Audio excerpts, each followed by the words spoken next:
In 1831, Thornton escaped from slavery in Kentucky and made it here to the city of Detroit with his wife, Ruthie Blackburn. So Thornton Blackburn and Ruthie Blackburn come here to the city of Detroit to escape slavery in Kentucky.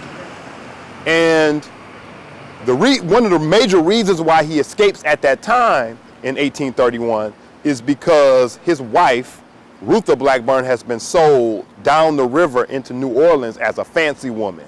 And a fancy woman meant sexual slavery. It wasn't anything fancy about a fancy woman. So even though she had been sold, she hadn't been taken down to New Orleans yet. So before she gets taken down to New Orleans, Thornton escaped with her. They go to Cincinnati for a little while, but then they arrive in the city of Detroit. And they live here for 2 years, clandestinely, secretly. He is a brick mason and she's a seamstress, and they're trying to survive off of those hiring themselves out to do that work. But in 1833, 2 slave catchers come to the city of Detroit to bring them back. And they hire the sheriff and deputy, because what was at this building prior to this becoming the Skillman Library, there was another building here, and that building was the Detroit City Jail. And the sheriff, the county sheriff, and his deputy were here. The 2 slave catchers hired the deputy and the sheriff for $50 apiece, and all 4 of them go and apprehend Thornton and Ruthie Blackburn and put them in the city jail. And they're held there till a steamship will come up the Detroit River to take them back down into Ohio, where they'd be placed on a wagon and wagoned back down to Kentucky. On that Friday, after they had been apprehended, that Friday, a group of black people in the city of Detroit have a meeting. And of course, the major topic of the meeting is we have to free Thornton and Ruthie. We can't let them take them back. And 2 days later, on Sunday, 2 of the leaders that were at that meeting come and visit Ruthie Blackburn here at the city jail. And those 2 women who were leaders of that meeting are Caroline French and Tabitha Lightfoot. Caroline French and Tabitha Lightfoot go visit Ruthie Blackburn in her cell. The sheriff allows her to have visitors in the cell. While there, they pray with her. They also brought her some food. But Caroline French switches clothes with Ruthie Blackburn in the jail cell. When the sheriff says visiting time is over, you guys have to leave, Tabitha Lightfoot walks out with Ruthie Blackburn wearing Caroline French's clothes. She is taken to a boat on the Detroit River. She is taken to a boat on the Detroit River, which crosses over to Canada. All right.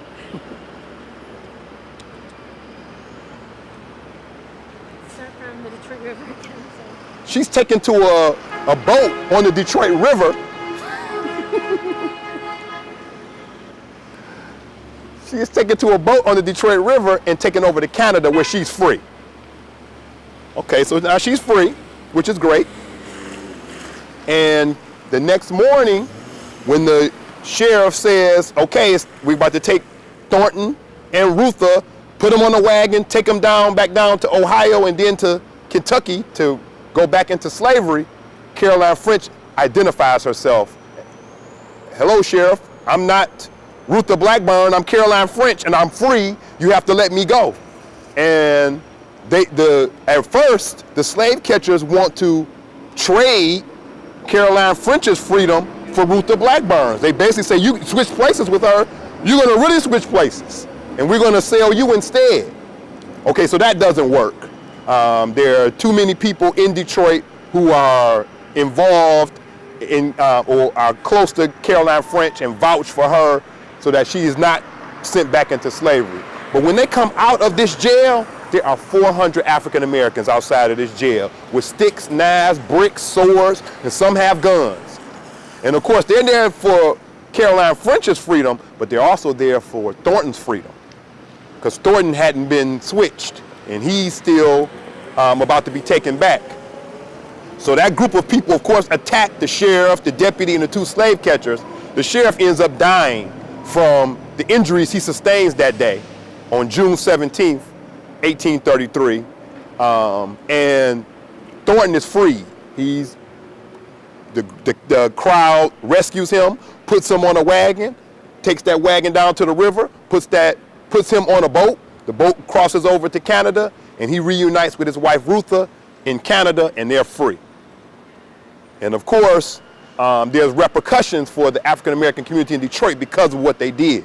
So the city council passes the first curfew in Michigan's history. At 9 p.m., all Negroes and mulattoes had to be off the streets. Black people could no longer dock their boats on the Detroit River, which means you couldn't have boats.